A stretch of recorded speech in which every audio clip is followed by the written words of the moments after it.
Bismillahirrahmanirrahim. Assalamualaikum warahmatullahi wabarakatuh.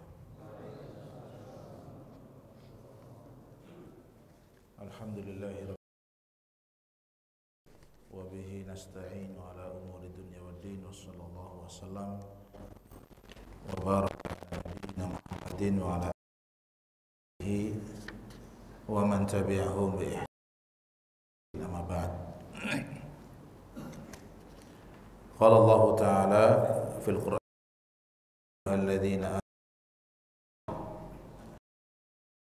wa la tamutunna inna amanu taqullaha wa qulu qawlan sadida yuslih lakum a'malakum wa yaghfir lakum dhunubakum wa may yuti' lahu faqad faza fawzan 'azima. Tsumma amma ba'd. Ikhwas sekalian rahimakumullah, bersyukur kita kepada Allah Subhanahu wa taala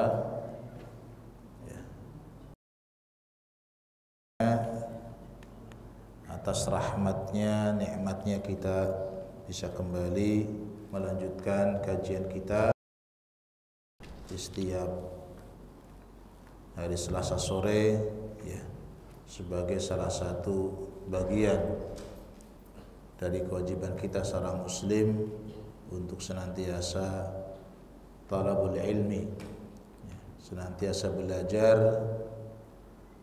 ya, menyiram kalbu kita, menjaga keimanan kita, menjaga hidayah yang Allah Subhanahu wa taala sudah berikan kepada kita. Ya. Tidak bisa kalbu kita dijaga, keimanan kita dijaga kecuali dengan al-ilmu as-sahih yang benar. Ikhwas sekalian rahimakumullah, kita masih membaca dataka minal kitabi was sunnah, ya, ambillah akidahmu, ideologimu dari Alkitab dan Sunnah. Ditegaskan, ya, jadi judul buku ini sudah menegaskan tentang sumber, masdar, ya, sumber Alkitab dan Sunnah, ya, Al-Quran dan juga Sunnah as-sahihah, sunnah-sunnah yang sahih. Ya, karena akidah itu berbicara tentang umur ghaibiyah, ya, berbicara tentang perkara yang gaib, ya, berbicara perkara yang gaib ya harus jelas sumbernya, sumber yang benar, ya, supaya tidak salah, ya. Jadi tidak ada akidah itu diambil dari selain Alkitab dan Sunnah, ya. Gaib tidak sandarannya kepada Alkitab yang itu kalam Allah, juga tidak sandarannya kepada Sunnah Rasul yang juga kalam Allah, ya. Di hadis itu adalah dari Allah Subhanahu wa taala, hanya dengan Nabi alaihi salatu wasallam itu wahyu, ya, dari Allah Subhanahu wa taala. Kalau tidak sumbernya dari itu, maka akan terjadi kerancuan, kesalahan, ya. Karena yang kita bicarakan tentang sifat Allah, tentang zat Allah, tentang hari kiamat yang gaib, yang tidak, ya, kecuali adalah Allah Subhanahu wa taala, ya. Kita sampai sudah selesai halaman 7. Sudah, ya.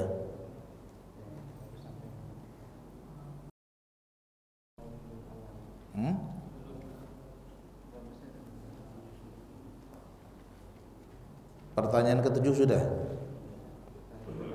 Sekarang pertanyaan ke-8.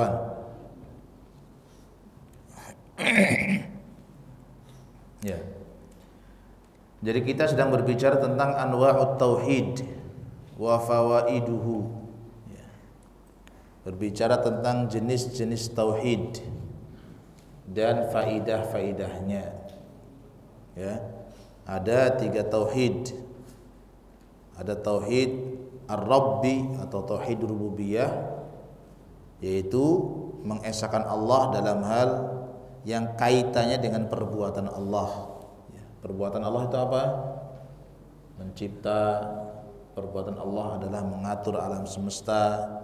Perbuatan Allah itu menghidupkan, mematikan, memberikan rizki. Ya. Tauhid rububiyah maknanya seorang muslim meyakini, mengimani bahwa tidak ada yang mencipta selain Allah. Tidak ada di alam semesta ini yang bisa memberikan rizki kecuali Allah. Tidak ada yang mengatur, yang menghidupkan, mematikan kecuali Allah Subhanahu wa taala. Ya. Sehingga seharusnya lahir dari tauhid ar-rububiyah. Ya. Jadi kalau orang sudah percaya Allah sebagai penciptanya, orang sudah percaya dan yakin Allah sebagai yang mengatur, yang memberikan rizki, yang memberi, ya. Allahumma la mani'a lima a'taita wa la mu'tiya lima mana'ta. Yakin dengan itu, tidak ada yang bisa menahan sesuatu yang Allah sudah beri. Tidak ada yang bisa memberi kalau sesuatu itu Allah tahan. Itu tauhid rububiyah, keyakinan bahwa Allah itu satu-satunya yang memberi, yang menahan, yang mengatur, menghidupkan. Maka harusnya lahir dari situ tauhid yang kedua. Apa? Tauhid al-uluhiyah. Ya. Jadi kalau sudah percaya Allah yang menghidupkan, mematikan, yang mengatur, yang mencipta, maka harusnya kita juga percaya tentang tauhid al-uluhiyah. Apa tauhid uluhiyah? Yaitu menjadikan Allah satu-satunya zat yang kita ibadahi.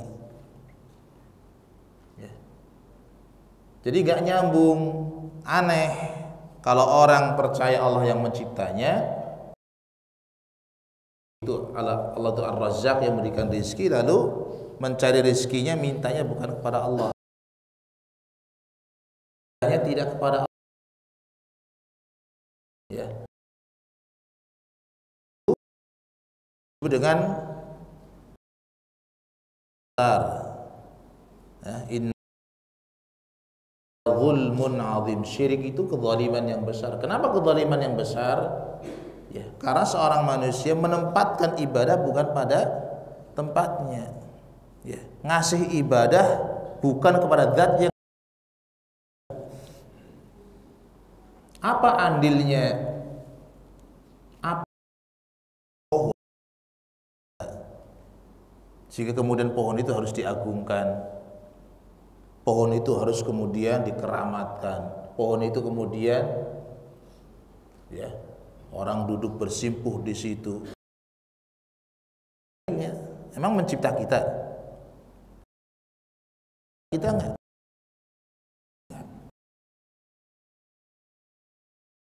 Pada penghuni kubur di situlah.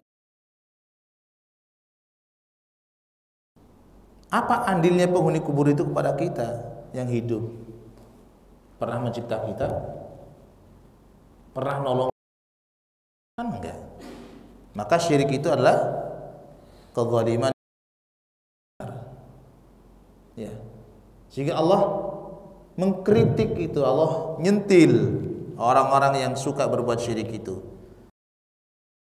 La yakhluqu syai'an wa hum yukhlaqun.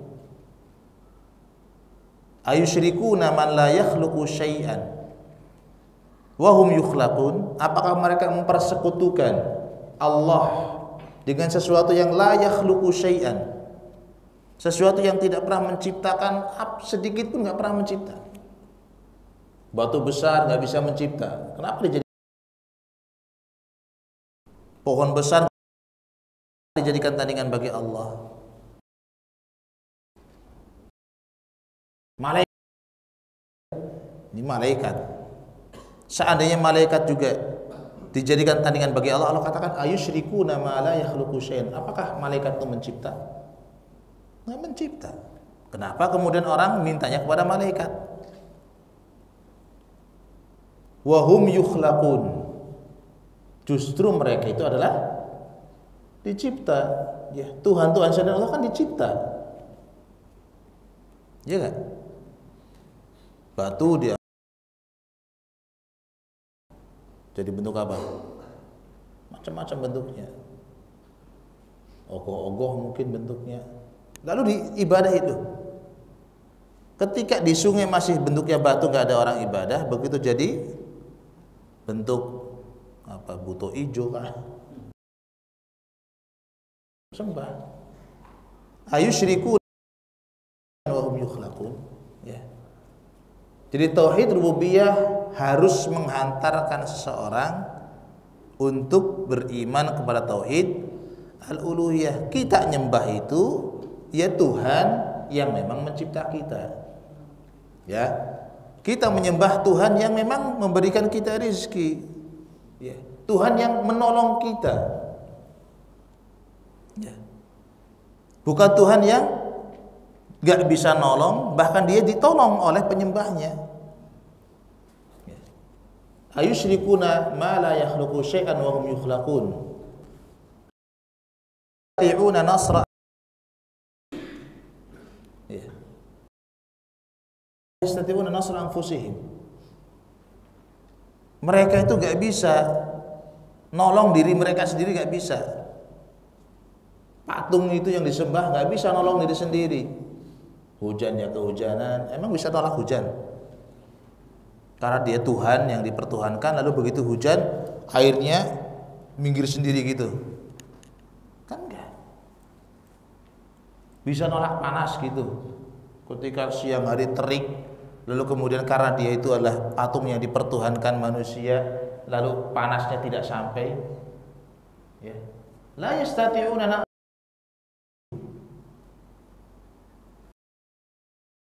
Kalau untuk nolong diri sendiri saja nggak bisa, bagaimana kemudian nolong orang lain? Bagaimana nolong para penyembahnya? Ya. Baik. Nomor 8. Ma huwa tauhidul ilah? Apa yang dimaksud dengan tauhidul ilah atau tauhid al-uluhiyah? Ya. Tauhid al-uluhiyah. Huwa ifraduhu bil ibadati. Ya.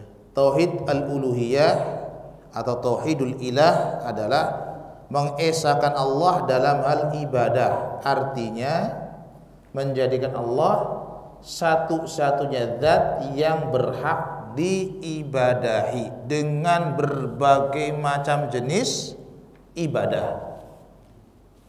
Apa kemarin ibadah itu? Apa definisi ibadah? Masih ingat nggak?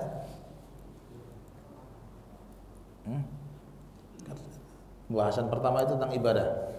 Apa definisi ibadah?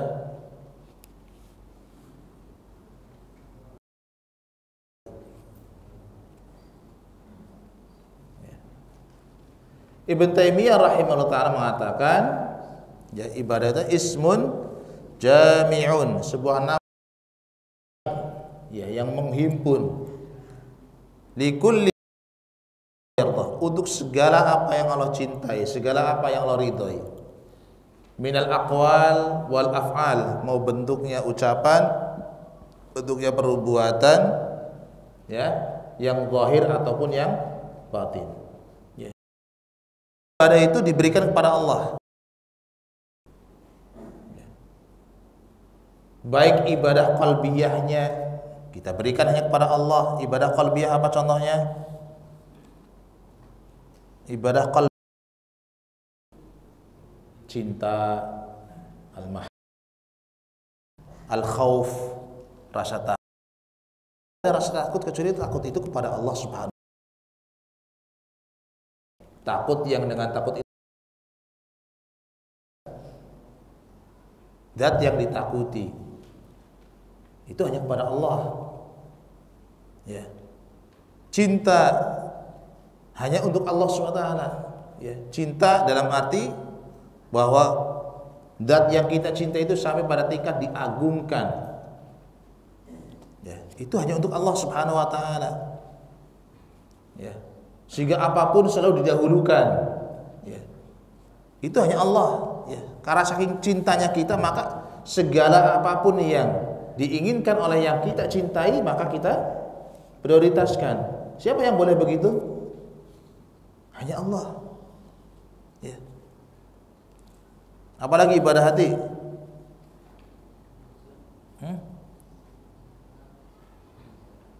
Roja, berharap. Ya.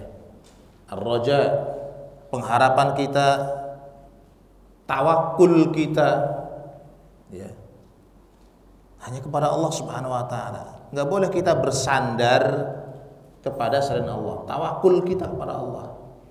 Ya, yang boleh untuk kita kemudian menyandarkan diri kita, menyerahkan segala urusan kita, itu hanya Allah Subhanahu wa taala.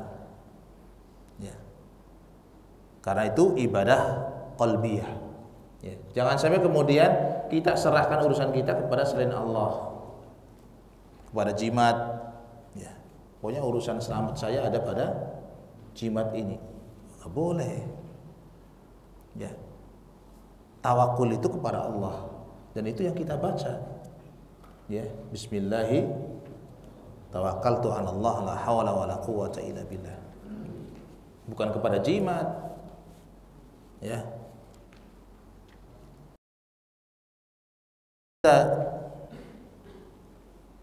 Hanya untuk Allah Subhanahu wa taala, tidak boleh dipersekutukan dengan yang lainnya. Apa ibadah badaniyah? Contohnya salat, ya, zakat, saum, itu ibadah badaniyah yang kaitan dengan badan. Haji, tawaf.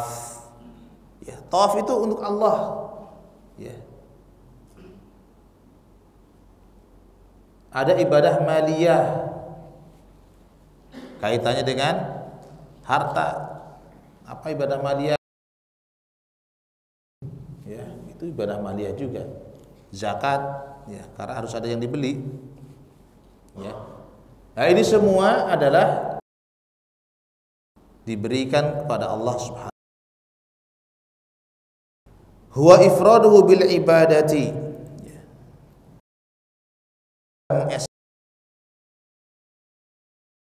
Doa,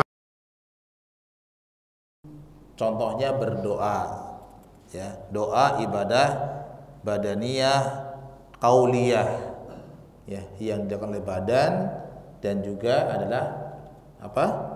Ucapan sifatnya, ya, doa, ya.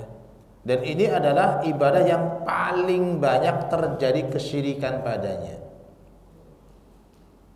Tidaklah orang-orang musyrik terjatuh ke dalam kesyirikan melainkan pada syirkul doa. Syirik mereka dalam masalah berdoa, mintanya bukan kepada Allah. Ya. Antum jangan bayangkan orang jahiliyah itu dikatakan musyrikun karena sujud-sujud kepada patung, bukan. Ya. Orang Arab jahiliyah itu dikatakan musyrik bukan karena mereka sujud-sujud kepada patung, bukan. Apa kesyirikannya? Doa. Kalau minta kepada patung. Ya. Begitu ditegur, kenapa ente ibadah kepada patung? Enggak, kami enggak ibadah kepada patung. Ya. Kami hanya ingin patung ini mendekatkan kita kepada Allah saja. Karena dianggap patung itu orang salih, ya, dan rata-rata Tuhan-Tuhan mereka itu adalah asalnya orang-orang yang salih, ya. Karena ini orang salih, kita ingin dengan kesolehannya mendekatkan kita kepada Allah. Itulah yang kemudian disebut dengan apa?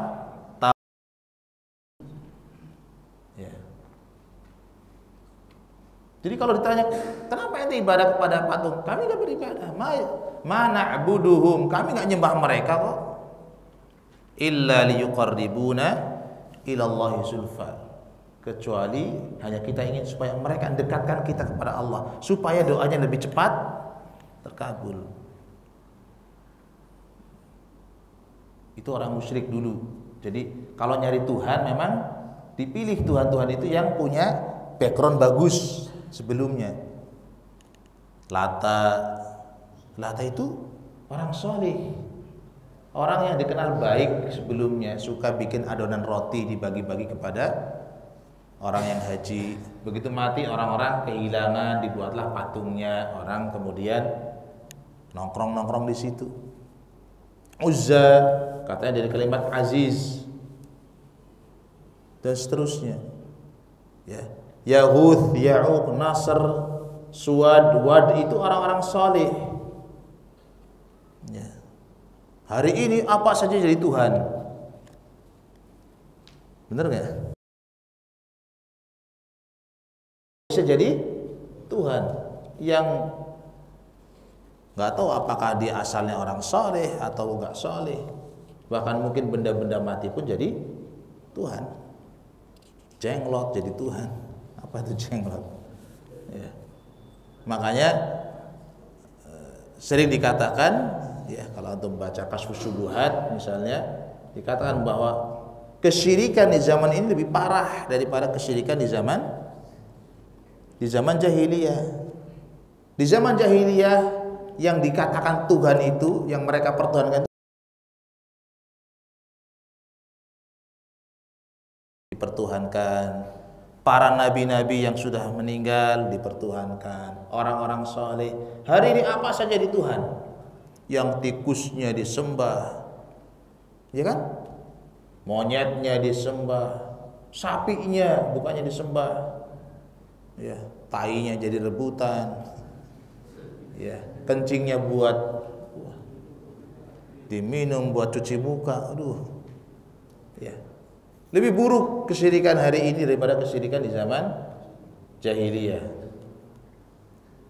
Yang kedua, orang jahiliyah itu kesyirikannya terjadi dalam saat-saat mereka lapang. Ya. Dalam kondisi mereka lapang, senang, ya, berbuat syirik. Yang dituju tadi patung-patung itu. Ya. Tapi di saat mereka dalam kondisi susah, sulit, terdesak, terhimpit, darurat, mereka lupakan tuh Tuhan-Tuhan yang di darat itu. Mereka menujunya kepada Allah saja. Hari ini enggak, ya, susah juga ke dukun, senang juga ke dukun. Ya. Susah datangnya ke kuburan, ya, senang juga mintanya ke kuburan, doanya ke sana. Ya, ya. Jadi contoh ibadah adalah doa, ya. Dan doa ini adalah bentuk ibadah yang paling banyak orang terjatuh ke dalam kesyirikan di dalamnya. Ya. Orang-orang datang ke kuburan-kuburan itu ngapain sih? Rata-rata kuburan nongkrong, kan doa minta, ya. Bukan mereka sujud-sujud di situ. Jarang antum melihat orang sengaja sujud-sujud di kuburan. Mungkin ada, tapi rata-rata datang ngapain? Doa, minta. Ya kan? Sengaja ke gunung apa itu? Ngapain datang ke gunung apa? Gunung apa Pak Mi? Gunung Lawu ya? Kalau nyari pesugihan ke mana? Hah? Gunung Kawi? Kan minta. Ya, menyusahkan diri, minta kepada sesuatu yang Allah katakan, ya, in tad'uhum la yasma'u du'aakum. Kalau kalian menyeru mereka, minta kepada mereka, mereka enggak dengar.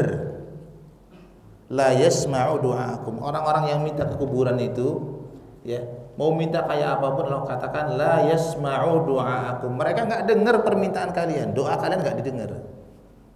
Walau sami'u mastajabu lakum. Seandainya pun mereka dengar permintaan kita. Karena ada riwayat-riwayat misalnya, kan orang meninggal juga dengar orang yang datang misalnya, dengar suara telapak kakinya. Ya. Allah katakan mastajabu lakum, enggak mungkin mereka memberikan jawaban ijabah, itu enggak mungkin. Mastajabu lakum wala yunabbi'uka mithlu khabir, dan tidak ada yang bisa memberitahukan kepada engkau ya seperti Allah yang al-khabir, Allah yang maha tahu segala-galanya, sampai yang kecil pun Allah tahu. Ya, minta kepada Allah, doa itu kepada Allah. Ya. Tempat yang khusus nggak ada. Antum di rumah, di kamar, doa. Gak harus kemudian datang ke sono hanya untuk doa saja, datang ke tempat-tempat yang gak usah. Antum di kamar antum silahkan berdoa. Di dalam kesendirian antum berdoa. Di dalam kesunyian antum berdoa kepada Allah. Ya. Wadzabhi, contoh ibadah adzabah, nyembelih. Ya, memotong hewan. Ya. Jadi kalau kita memotong hewan karena mengagungkan, maka kita potong hewan itu untuk mengagungkan Allah, bukan untuk yang lainnya. Ya. Bukan kita motong karena apa? Takut kalau tidak dipotong maka gunung itu meletus. Akhirnya hewan itu dipersembahkan kepada siapa? Kepada penghuni gunung kah menurut mereka? Ya, enggak ada. Qul inna salati wa nusuki wa mahyaya wa mamati lillahi rabbil alamin. Ya. Milik Allah seluruhnya. Ya. Ya.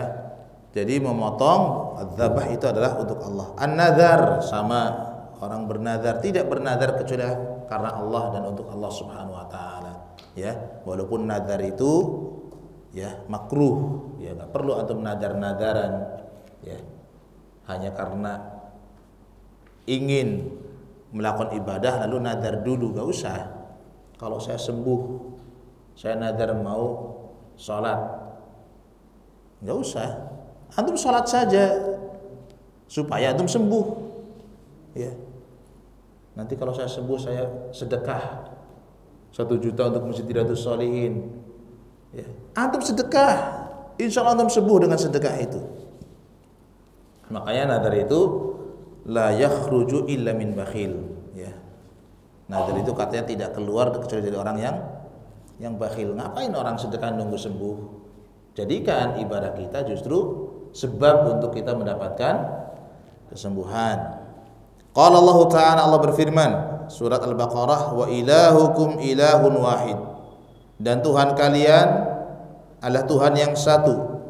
La ilaha illa huwar rahmanur rahim, tiada ilah yang hak untuk diibadai kecuali Dia, yaitu Allah yang Ar-Rahman Ar-Rahim, ya, Allah yang Maha Pengasih, Allah yang Maha Penyayang. Maka nanti kaitannya dengan tauhid asma dan sifat, ya. Nanti yang ketiga. Jadi kita tuh nyembah pertama Tuhan yang punya sifat-sifat ketuhanan, ya. Tuhan yang punya sifat ketuhanan adalah Tuhan yang mencipta, Tuhan yang mengatur, yang menghidupkan, mematikan, itu Tuhan yang punya sifat ketuhanan. Yang ini enggak dimiliki oleh selain Allah. Ya. Jadi kalau ada selain Allah yang bisa mencipta kita, mengatur kita, memberi rezeki kita, berhak dijadikan sebagai Tuhan. Tapi ini kan enggak ada. Enggak ada. Ya, mencipta, mengatur itu milik Allah. Makanya Tuhan kita Tuhan yang punya sifat ketuhanan, harus, ya. Tuhan itu harus punya sifat ketuhanan. Yang kedua, Tuhan itu harus indah, punya sifat yang indah dan nama-nama yang indah, sifat-sifat yang sempurna dan nama-nama yang indah. Ya. Kita itu Tuhan kita tadi punya sifat rububiyah, dan Tuhan kita Tuhan yang punya nama-nama yang indah dan sifat-sifat yang maha sempurna. Enggak punya sifat-sifat yang sempurna. Hidup enggak mereka? Tuhan selain Allah hidup enggak? Mati, barang mati. Allah itu Al-Hayyu, hidup, bukan sekedar hidup, tapi sifat hayatnya sifat yang sangat sempurna. Kenapa? Karena sifat hayat Allah azaliyun abadi. Sifat hayatnya adalah azali, dari dulu sudah hidup dan akan selamanya Allah hidup. La bidayah wa nihayah. Tidak ada permulaannya dan tidak berakhir. Ya. Sempurna. Ya. Tuhan yang kita sembah itu Tuhan yang punya sifat apa? Al-Qawi, Al-Quwah. Ya. Yang maha kuat, yang kekuatannya nggak ada yang bisa mengalahkan. Yang kekuatannya nggak pernah melemah. Itu kan sifat yang sempurna. Ya. Kita kuat. Kita juga punya sifat kekuatan, tapi nggak sempurna. Kenapa? Karena kekuatan manusia ada permulaannya dan akan berakhir. Kan bermula dari kelemahan. Ya enggak? Kang Gan itu paling kuat mungkin di sini. Apa jadi angkat sendiri. Tapi kan sekarang, dulu ketika kecil ya belum punya kekuatan itu. Mau sampai kapan? Ada waktunya, begitu 50 sudah. Itu manusia kekuatannya nggak pernah. Ilmu Allah nggak pernah berkurang. Manusia punya ilmu, tapi ilmu manusia tidak sempurna. Ya. Ilmu manusia itu ada bidayahnya. Terlahir dari tidak tahu, ya kan? Belajarlah 1 kata, 2 kata, 3 kata, jadi pinter. Apakah terus pinter gitu? Kan enggak. Ada masanya kemudian kepintaran itu berkurang sampai nama sendiri saja nggak hafal. Nama sendiri nggak tahu. Ya. Nama istrinya nggak ngerti. Akhirnya yang dipanggil apa? Sayang doang. Kata cucunya, mesra banget nih kakek nenek kita. Bukan mesra, nggak ngerti, lupa namanya. Jadi manggilnya sayang. Ya, neneknya manggil kakeknya sayang, kakeknya manggil nenek sayang. Yang ambilin air dong. Ya, kata cucunya, kayak apa resepnya kok kakek nenek sampai usia sekarang sudah sepuh begini masih, wah mesra banget panggilnya sayang mulu. Ya, resepnya karena saya pikun. Ya, sudah lupa nama istri saya. Ya. Ya, jadi kita menyembah zat yang Ar-Rahman Ar-Rahim. Zat yang namanya Ar-Rahman, yang punya nama Ar-Rahim, yang bukan sekedar nama. Ar-Rahman Ar-Rahim itu bukan sekedar nama, tapi nama yang berisi sifat. Ya. Kita namanya apa misalnya, tapi kadang nggak ada sifatnya. Namanya Pak Kuat, ada Pak Kuat di sini? Ya. Apakah bentuk kuat? Kan belum tentu. Ya. Namanya Rahmat. Ya, mohon maaf ya, namanya Rahmat. Ya. Belum tentu sesuai dengan namanya. Tapi Allah kalau disebut dengan Ar-Rahman, Allah disebut dengan Ar-Rahim, karena memang sesuai. Ada sifat rahmat di sana, yang kalau Ar-Rahman itu rahmatnya wasi'at kulla syai'. Allah itu Ar-Rahman. Kenapa? Karena rahmat Allah wasi'at kulla syai'. Rahmat Allah itu meliputi segala sesuatu. Tidak ada makhluk Allah yang tidak mendapatkan rahmatnya. Semuanya dapat. Yang kafir dapat, ya apalagi yang mukmin. Yang tua dapat, yang muda dapat, binatangnya pun dapat. Itu kenapa? Karena Allah Ar-Rahman. Ya. Yang mukmin makan. Ya, dikasih. Karena rahmat Allah wasi'at kulla syai'. Ya. Allah Ar-Rahim.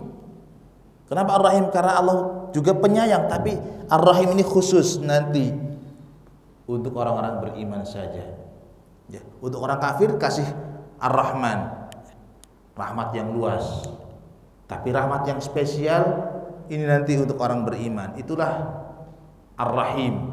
Wa kana Allahu bil mu'minina rahim. Nanti di yaumul qiyamah Allah bagi-bagikan rahmat itu untuk orang-orang yang beriman. Tidak dibagikan di dunia. Yang dibagikan di dunia hanya satu saja dari 100. Dari 100 rahmat Allah, Allah bagikan satu saja di dunia. Yang 99 Allah simpan nanti di yaumul qiyamah. Ya. Untuk orang-orang yang beriman. Wa qala sallallahu alaihi wasallam, Nabi sallallahu alaihi wasallam bersabda, Ini dalil tentang tauhid al-uluhiyah ya. Hadits Mu'adz ibn Jabal radhiyallahu anhu ketika diutus ke Yaman ya untuk menjadi duta Islam, maka Rasul berikan pesan ya. Ya Mu'adz innaka ta'ti qauman ahla kitab. Wahai Mu'adz, kamu ini akan bertemu dengan satu kaum dari ahlul kitab, orang Nasrani, orang Yahudi ya. Kata Rasul, falyakun awwala ma tad'uhum ilaih, atau falyakun awwalu ma tad'uhum ilaih, jadikan ya konten dakwahmu yang pertama kali adalah syahadata alla ilaha illallah. Ajak mereka untuk bersaksi, bersyahadat, mengucapkan la ilaha illallah, mempersaksikan tiada ilah yang hak untuk diibadahi kecuali Allah Subhanahu wa taala. Muttafaqun alaih. Wa fi riwayat al-Bukhari, dalam riwayat al-Imam al-Bukhari ya, ila an yuwahhidullah, ajaklah mereka agar mentauhidkan Allah Subhanahu wa taala ya. Jadi tauhid al-uluhiyah ya, inilah tauhid yang kemudian adanya perselisihan antara para nabi. Tauhid rububiyah aman ya, karena orang-orang musyrikin juga percaya yang menciptakan mereka Allah. Hanya saja bodoh. Seharusnya kepercayaan itu menghantarkan mereka untuk menyembah Allah, tapi mereka tidak ya. Maka begitu diajak oleh Rasulullah SAW untuk hanya menyembah kepada Allah, meninggalkan Tuhan-Tuhan yang ada yang banyak itu. Yang di Ka'bah saja begitu Fathu Mekah ditemukan mungkin 300 sekian, 360-an berhala. Tuhan mereka sangat banyak. Diajak mereka untuk ayo mintanya hanya kepada Allah saja, nyembahnya hanya kepada Allah saja. Ya, takutnya hanya kepada Allah, tawakalnya hanya kepada Allah. Kata mereka, aja'alal alihata ilahan wahida. Hei Muhammad, mau jadikan Tuhan-Tuhan yang banyak hanya satu saja yang diakui. Nah, hadzal syai'un ujab. Ini aneh ini Muhammad. Maka terjadilah kemudian pertikaian, perselisihan, Nabi diusir. Sebelumnya aman-aman saja, ketika Nabi belum mengajak orang musyrik kepada tauhid al-uluhiyah, Nabi aman-aman saja di Mekah.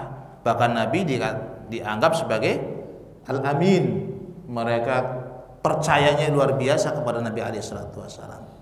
Ya. Tapi begitu Nabi ngajak mereka untuk beribadah kepada Allah, ya, agar selaras antara keyakinan mereka yang rububiyah dengan uluhiyah itu selaras, barulah mulai terjadi orang menolak. Dan itu juga yang akan terjadi hari ini. Ya, kalau antum berbicara, ayo minta itu hanya kepada Allah, takut itu hanya kepada Allah, tawakal hanya kepada Allah, ya siap-siap saja antum untuk kemudian dimusuhi. Ya, siap-siap saja antum dimusuhi. Tapi kalau antum diam-diam saja, orang ngasih saja juga antum diam. Ya, orang ke dukun juga antum diam, orang minta ke kuburan juga antum diam, orang akan marah kepada antum. Ya, tapi begitu antum mengatakan, oh, enggak boleh ini, mintanya kepada Allah, ini adalah perbuatan syirik. Mulailah ya terjadi, ini ajaran apa ini? Ini wah. Jangan heran ya, karena itu sudah terjadi pada para nabi dan para rasul ya. Baik, ini jenis yang kedua dari tauhid, dan insya Allah kita lanjutkan ya pada pertemuan berikutnya tentang jenis ketiga dari tauhid, yaitu tauhid sifat atau asma dan sifat Allah Subhanahu wa taala. Mudah-mudahan ini disampaikan bermanfaat. Wassallallahu wasallam wa baraka ala nabiyina Muhammad walhamdulillahirabbil alamin. Subhanakallahumma wa bihamdika asyhadu an la ilaha illa anta astaghfiruka wa atubu ilaik. Wassalamualaikum warahmatullahi wabarakatuh. Al-Bina TV, membina iman, ilmu dan akhlak.